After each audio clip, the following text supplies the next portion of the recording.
In today's episode of HR Visionaries, we talk to Emilie from Crossbeam. We talk about the importance of English as a corporate language to attract talents from around the globe. Stay tuned. Welcome to HR Visionaries, where we unlock the secrets of modern HR. I'm Benjamin, your host. Join us as we shed light on today's HR universe with HR leaders and innovators from across the globe. Whether you're an HR pro, a business leader, or just curious about the future of work, this is your shortcut to the forefront of HR innovation. Brought to you by Hire, the AI talent attraction platform. Welcome to the latest episode of HR Visionaries. I'm very much looking forward to my guest today. Emilie, it's great to have you on. Hello, Benjamin. Really nice to see you today. Glad to talk to you. Thank you. Emilie, can you tell us a bit about yourself? Who are you? Yeah, so I'm Emilie Tyan. I'm VP People of Crossbeam. We've recently merged in between Reveal and Crossbeam. I'm based in Paris and I'm managing the people team at Crossbeam now. What do you like about your job? The diversity of my job missions and the fact that I'm in a very international environment. I love to discover more about different cultures, experiences, and it's something that I am really glad to be able to do at Crossbeam. There is something really facilitating the fact to have diverse employees. Is like the main language that we use internally is English. It's not something that is really common for a French-based company. And it was really helping me to access to different kind of talents and hire more diverse profiles. I think it's a super interesting topic you raised that, well, with the company language being English, you can tap into completely different markets for talent. So, well, suddenly the amount of people you can ask to join is no longer limited to your country, but it's like global. Absolutely. Absolutely. And it's something like it's one of the main reasons why I've joined initially Reveal before the merger with Crossbeam is the fact that everything was in English. We wanted to reach out the EMEA market and as well the expand to the US market. It was a huge challenge for a French-based company. And the fact that we were speaking only in English internally was helping me, as well the fact that the company culture was in fact really strong and kind of doesn't matter where you're from, you can rely on the company culture, the company value. It's around making an impact. It's around trust. It's around taking initiative, and it's something like doesn't matter the countries you're from, doesn't matter your background, your scholarships. In fact, everybody can rely on that. And it's something that I was valuing a lot and also leveraging a lot to be able to hire international talents. Well, what can you recommend companies that, well, are on the journey from being more focused on domestic talents towards, well, talking to that international talents and who want to, well, turn the company language into English? I think it could be done progressively. The founding team of Reveal was French, so it was really like first step decision to say like let's just work in English, something that wasn't that obvious, knowing that everybody was speaking French as a mother tongue language. So it was really a company decision to do so since the beginning. I think that it's also like a day-to-day kind of effort because when you are speaking like in your own country language, it could be easier sometimes just to speak during meetings and during like every kind of interaction in English. But I think that as soon as we start to expand with having just even one hire that is not speaking the country language. It's very important for everybody to be committed into like making sure that you are including this person to every kind of conversation and making sure that you are switching to English. It's a little bit of an adjustment, not going to lie. But also it's like very necessary. Like I think it's the first step to be able to hire like diverse talent outside of your country.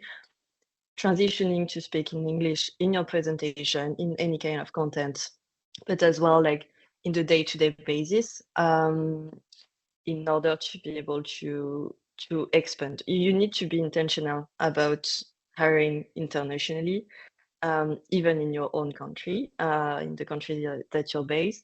And without this intention, I do not really see how it could work, because even if you are hiring international talents or people not speaking the country-based language, it cannot work because like they couldn't be like fully part of the company, fully part of the decision, fully part of like even a coffee conversation, even a lunch. Like we need to be intentional in the fact to have the international talent like joining the company, but also staying into the company and to retain them.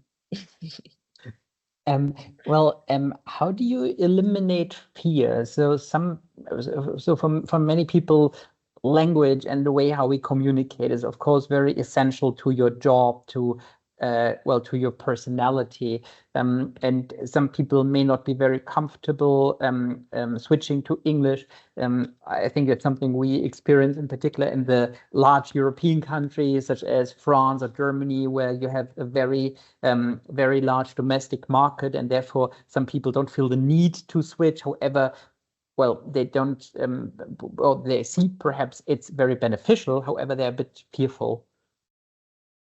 Yeah, there is that, and as well, like sometimes there could be a fear to switch to English. Like to be fully transparent, when I've joined Reveal, I was speaking English. I've learned English, but it's different to speaking English every day, and also it's different to speaking English with like English speakers as a mother tongue. I was like at first feeling potentially uncomfortable, not really being able to find the perfect word or sentence. And you know that for HR professional, like you need to be really careful of like which word and expression you're using. This is why I'm saying it's intentional, because like we also need to consider that we are all like in the same company, having the same goals, and what we want is like making sure that everybody is like growing, finding a way to give their best, and we all have the same interests. So we need to consider that when you are communicating with someone that is potentially not very comfortable speaking English, we need to attempt the best. Like we need to consider that the person is trying just to express themselves. Maybe it's not perfect at first. They will improve. It will be more easy for them to express themselves. It takes time. We need to be patient. We need to be open-minded. And like mostly, I would say, intend the best out of the person, to make sure that they would be like comfortable to open up, being comfortable to fully collaborate, to be transparent in a way, and as well like for me personally, from my like studies and everything that I've done, like English was the main language, but I never felt like fully like as a very fluent English speaker. It's maybe like it's different in every country in Europe, but like mostly in French, like well, not really great at learning new languages. Could be French, could be Spanish. I'm not saying it for everybody, it's a generalization, but most of like the French people that I'm meeting at first are not always very comfortable speaking English, speaking another language. Obviously, it's more difficult because you do not have the same level of subtlety. You do not have at first the same level of being spontaneous in what you're saying. You need to think about it before expressing yourself. But like clearly, I can see the difference for all the new joiners. Like after the first 3 months, I would say there is a little bit of adaptation.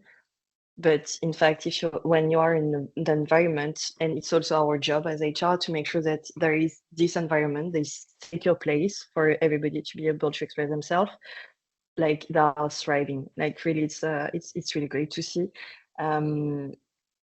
We also need to ensure that there is no judgment. There is not like, I'm not making fun of like anyone's accent, and that we're allowing everybody just to grow and just to progress. And it's not that obvious. It's not our like mother tongue language, and yeah, we need to create a safe place and space for them to be able to feel comfortable and to speak in English. Well, creating safe spaces, and making sure that everyone feels at home, feels comfortable speaking out. Is that also a reason why you call yourself the head of people, and therefore it's, well, not the traditional HR stuff, but it's more like, okay, it's about people, not about resources. Exactly. I never really like the term, like even before doing HR, I was thinking that HR was not really about resources. It was mostly like, I really consider that what's driving the company is the people. So I just prefer to be working with the people and not really resources. I'm not managing like a finance department or like just hardware warehouse. Like clearly it's people, and it's the person that are making everything possible for a company. So absolutely, I really prefer the denomination of head of people, VP people, people team. Even in my team, I'm making sure that that there is a people term in it. There is also some other company that that are mostly like, it could be people operation. I saw that quite a lot in other companies. But I think it would be restrictive of what we're doing. While doing more than just operating and managing the payroll, the admin part. We're making sure that everybody is able to have a vision, a clear path on what they would need to do to succeed. And there is a like perpetual adjustment on that. It's not something that we're writing in the stone and like keeping the same forever, which is a part that I love about my job, is the fact that we're working with people and we could have great weeks, bad weeks, personal things happening, professional things happening, like and there is always a balance to find in between all of that. So absolutely. I'm sorry, my answer was a little bit long about the people denomination.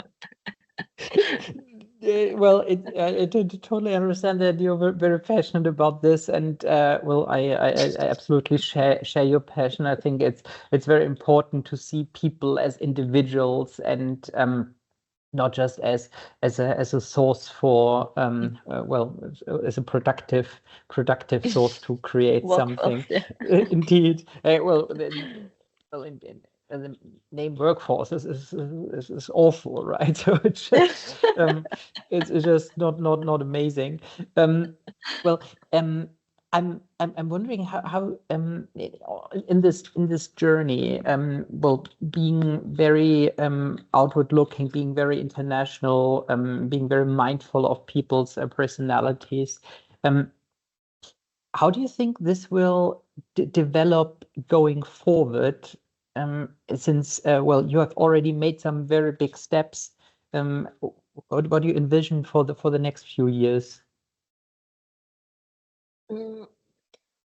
I consider that in my day-to-day, like I'm working for the team. I'm like me and my team, obviously. But as well, like the top line of people that I'm working the most with are the managers, are the leaders of the company. Because like that's great to build a people strategy and to have like so many ideas, but we also need to have support and to ensure that is going to happen. And in the day-to-day, like the team member who are they seeing the most is mostly their team and also their manager.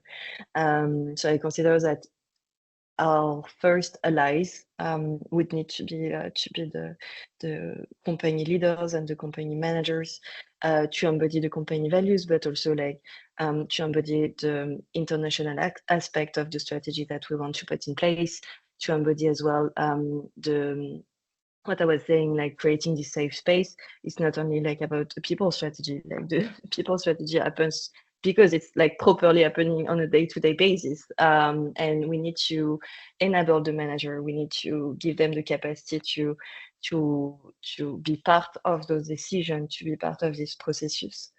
So I would say that in the context of the merger, one of the first aspects that I'm like working on at the moment is making sure that the leadership team is very aligned on the people strategy, the people overview, and we need to figure it out all together to make sure that there is a really strong common point in between both of the company, between Reveal and Crossbeam. The company value are very aligned, which is helping.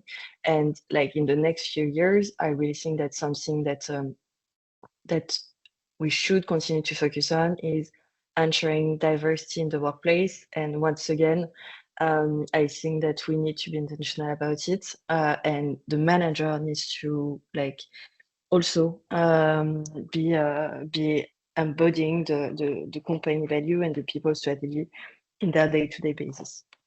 So it's mostly the strategy for expansion and for continuing like our people development and ensuring the satisfaction of the team is making sure that we keep the strong company values and it's embodied by the manager and the team members.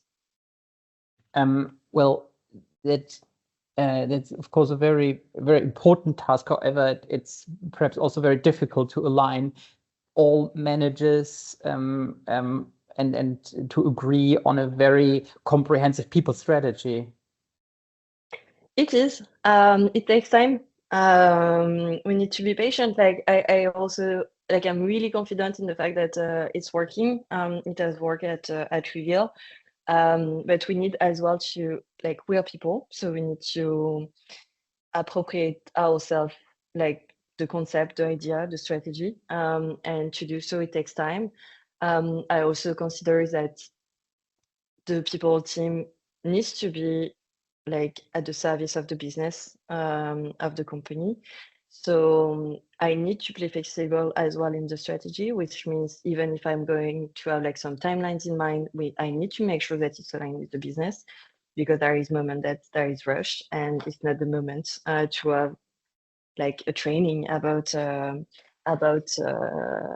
bias in the workplace, for example. So we need to make sure that what we want to put in place is very aligned with the business as well.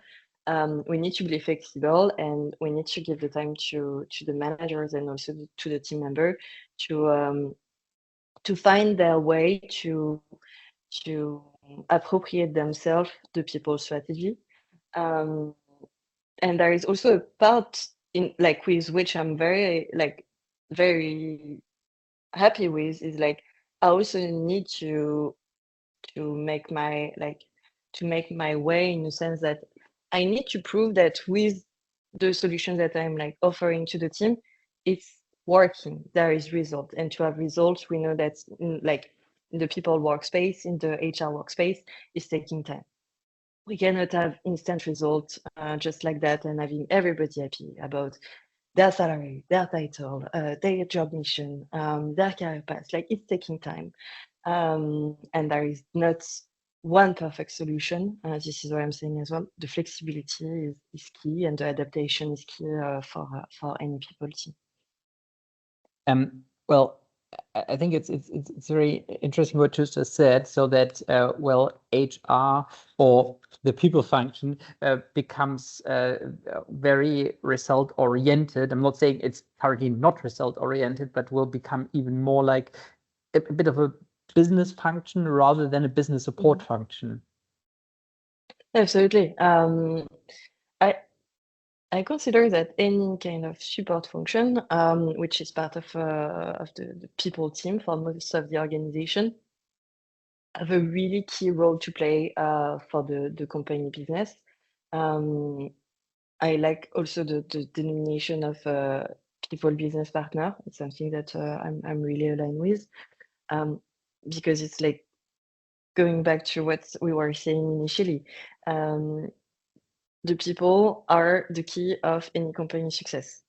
So I do not really see how we could have like a people department not being very aligned with the company goals, the company strategy, the company vision.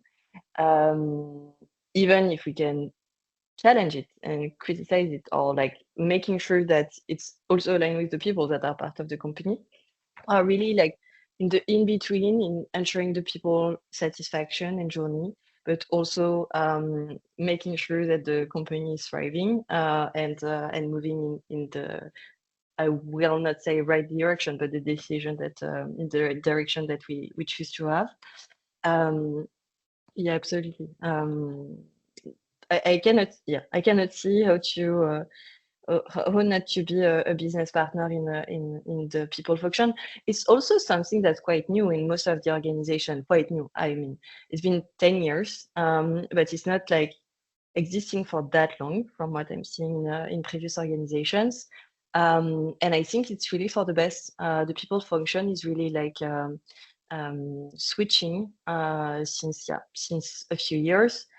And this is why as well, like there is no perfect solution. We need to learn it, try it, and share our experience in between like people partners, because we cannot do it alone. And we need to explore a new way of doing things, which is great. Emilie, my last question for you is a bit like an outlook. So where do you see HR in the next around 3 to 5 years? So how do you picture your work in 2028, 2029? Still being aligned with like the business partnership. It's something that we've implemented at Trivial, and that I would love to continue to do. And I'm really seeing something around that. It's around the company performance, not only like having the annual performance review, quarterly performance review, and so on. It's like really being a part of like setting up the company OKRs, setting up the goals for the teams, having a strong follow-up on like the goal achievement with them. Like it's really helped me to have like to put that in place, really helped me to be a strong business partner, because like I'm seeing the manager, I'm seeing the team, and we are able to see like quite easily, I would say, if the performance is not always aligned, or if there is any issue around the performance, as mostly as a tool to see if, for example, like if we need to hire someone, like if the team is like completely struggling with our careers, it's not because the team is not great. If it's not because they are not working hard, it's mostly because, yeah, there is like deeper issues that we're able to identify now that we have like proper incentive and trackers. I'm not sure that I would like to see it like as too many trackers on everything that we are doing. I think that the level of autonomy is absolutely key, but just having like key indicators about like the health, I would say, of a department is really helping. So I would say that like I really see the people function going more and more through like performance management as an entry point to being able to build a strong HR people strategy, very aligned with the business, very aligned with the business needs, and not having to take decision and not really knowing what's going on into the company and for the team on a day-to-day basis. Emilie, I in fact have one last question indeed. So that wasn't also last. So, well, as a people leader, you interview many people for your organization, for your team. What are the questions that give you most insight about a candidate?